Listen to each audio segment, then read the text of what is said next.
Dernière ligne droite avant le déjeuner, et pour nous ouvrir l'appétit, j'appelle Alice Sauvage, chef de groupe marketing Pierre Fabre Healthcare, et Éric Clémenceau, managing director France chez Rocket Fuel.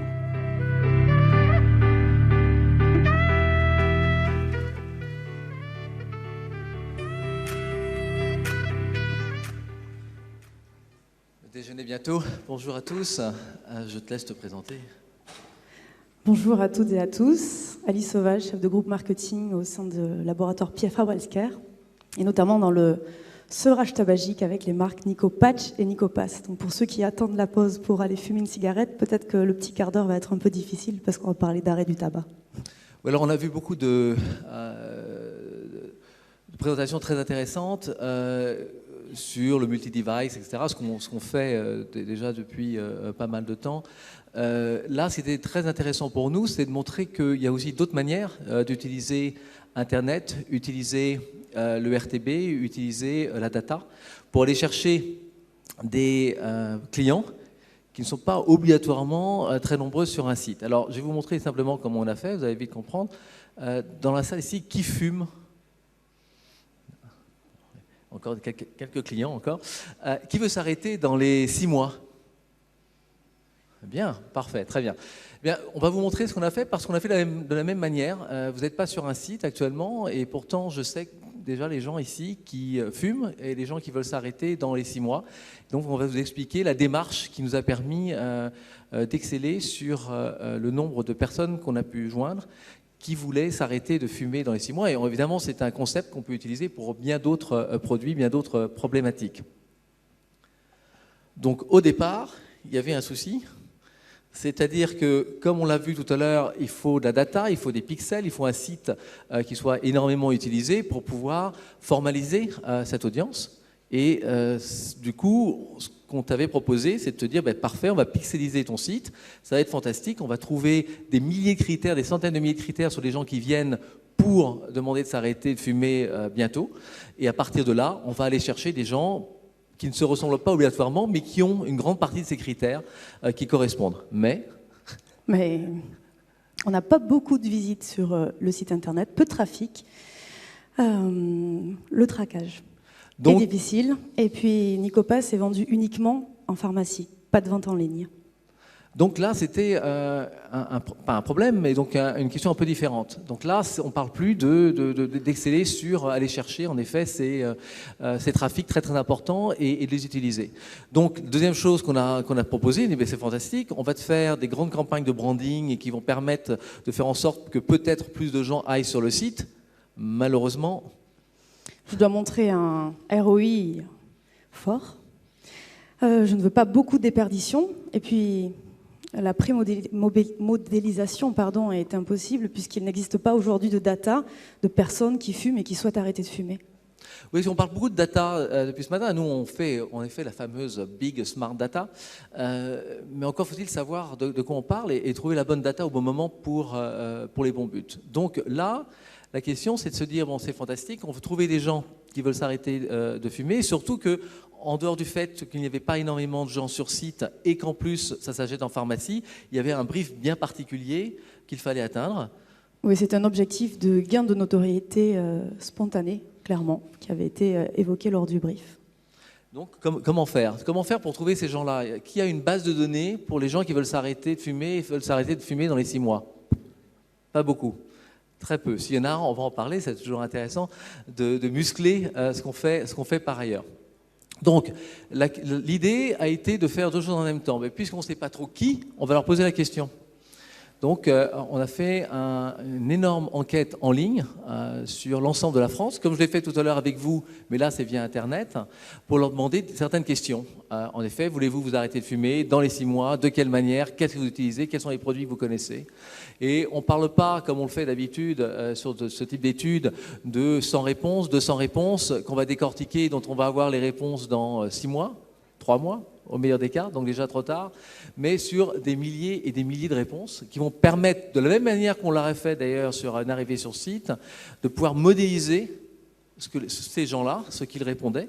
Et parallèlement à ça, ce qu'on a proposé, c'est de dire, bon, on va faire une campagne de publicité carrément en même temps, et on va voir l'impact, si on a bien su modéliser à partir de ces questionnaires, sur en effet les gens qui réellement voulaient s'arrêter de fumer. Et ça n'a pas trop mal marché. Bah oui, déjà, alors on a, après validation et modélisation du dispositif avec l'agence Performix, nous avons donc créé ce questionnaire qu'on souhaitait le plus simple possible. Et puis on a dû quand même développer la campagne sur au moins 8 semaines. C'est la durée nécessaire pour récupérer un maximum de réponses. Je crois, Eric, on a eu sur deux vagues, 2 campagnes, 13 000 réponses. Donc 6 000 et 7 000 sur les vagues. Et donc une base très très forte à partir de laquelle on a pu exploiter énormément d'informations qui vont même d'ailleurs au-delà de la campagne, parce que ce sont des informations qui peuvent être utilisées ailleurs, et donc pour réellement avaliser ce qui avait été fait là. Parce qu'en effet il y a eu ça, mais il y a eu aussi du coup d'autres résultats. D'autres résultats.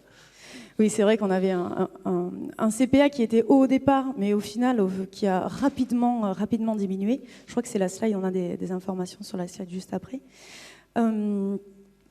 Également, alors, outre le coût, ce qui était bien, c'est qu'on a surtout eu un nombre de contacts, de prospects, qui n'a pas cessé d'augmenter pendant la campagne, parce que si c'est bien de baisser les coûts, mais l'objectif d'un annonceur, c'est de développer et de gagner ses parts de marché.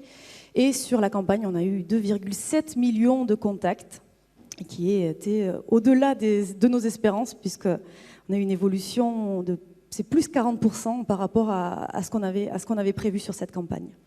Parce que l'idée de baisser les coûts d'acquisition, c'est très bien, mais c'est encore plus intéressant d'augmenter son nombre de clients. Et quand on veut faire les deux en même temps, c'est très très impactant. Donc ce qui était intéressant là, on parle souvent de black box, c'est très compliqué, toute cette data, ça va au-delà de ce qu'on faisait il y a encore 10 ans.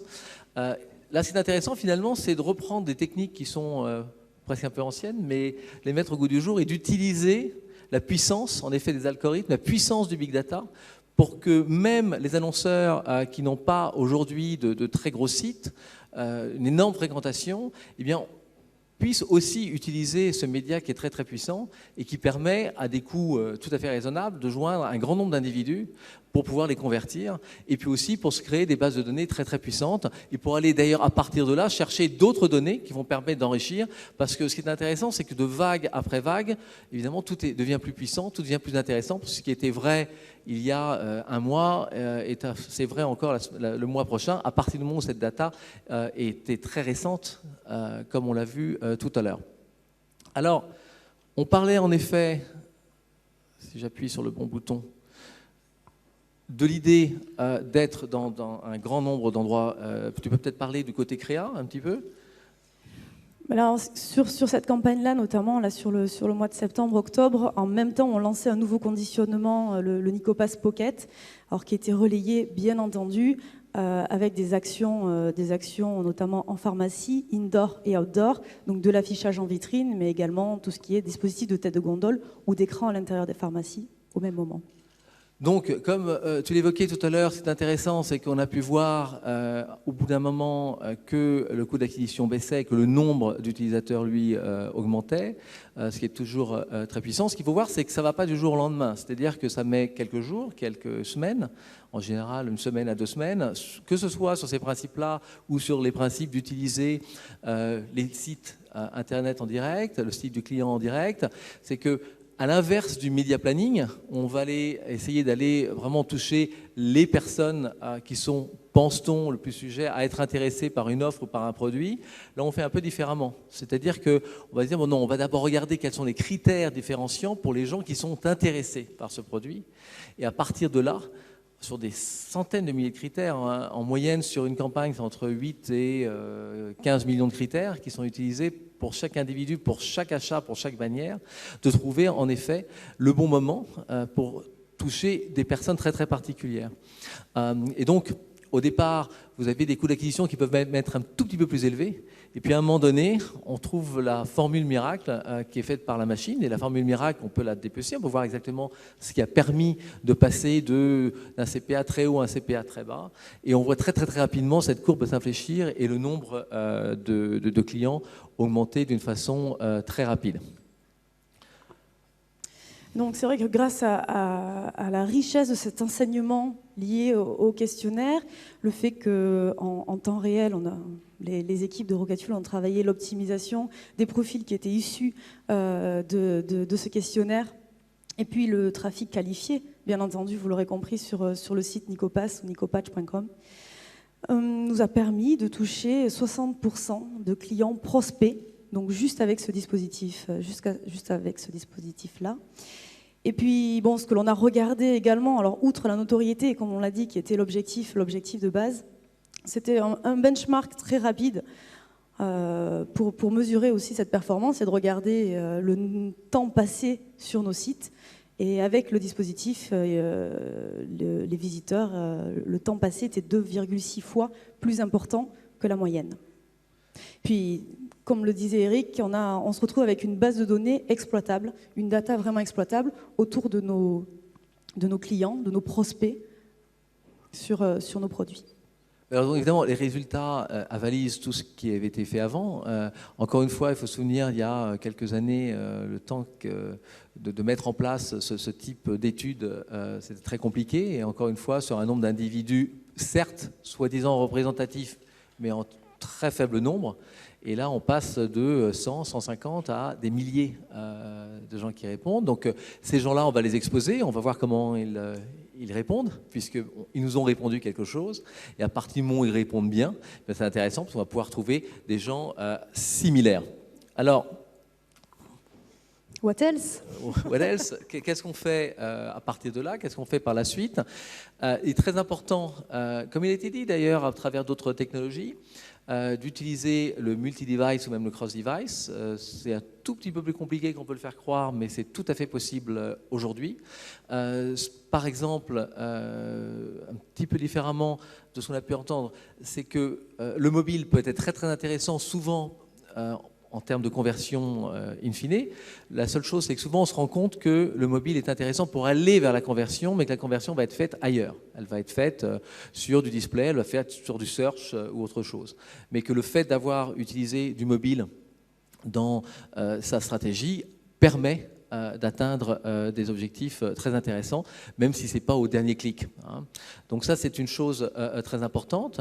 Le fait aussi, et on va te le proposer là, maintenant, tout de suite, d'ailleurs, devant tout le monde, c'est déjà fait, mais c'est d'utiliser, retourner quand même vers le branding, mais lié aussi aux résultats de perf. C'est-à-dire que à travers aujourd'hui la connaissance qu'on a des clients, on est tout à fait capable de créer des scénarios et donc d'exposer des gens avec une vidéo, par exemple, et ensuite de voir sur une campagne en parallèle ou à la suite d'eux, de voir l'impact que ça a sur des campagnes à la perf. Les gens cliquent, font quelque chose qu'on veut qu'ils fassent. Encore une fois, je ne suis pas un fou furieux du clic, loin de là, mais d'être capable donc de faire cette corrélation entre ce qui a été exposé à des individus et le résultat de la campagne. Donc c'est les deux grandes directions que l'on va prendre là dans les semaines à venir. Maintenant, la connaissance de l'agence sur l'ensemble des dispositifs du client, la connaissance de notre technologie, mais avant tout la connaissance de tes produits. Par exemple, tu ne fais pas des campagnes n'importe quand, tu fais des campagnes à des moments où tu sais que ça va marcher. Les bonnes résolutions, par exemple. Donc oui, vous reverrez des campagnes Nicopass sur le web, c'est en général à la rentrée et en début d'année. Oui, les bonnes résolutions de l'année, c'est ça. Merci beaucoup et bon appétit. Merci.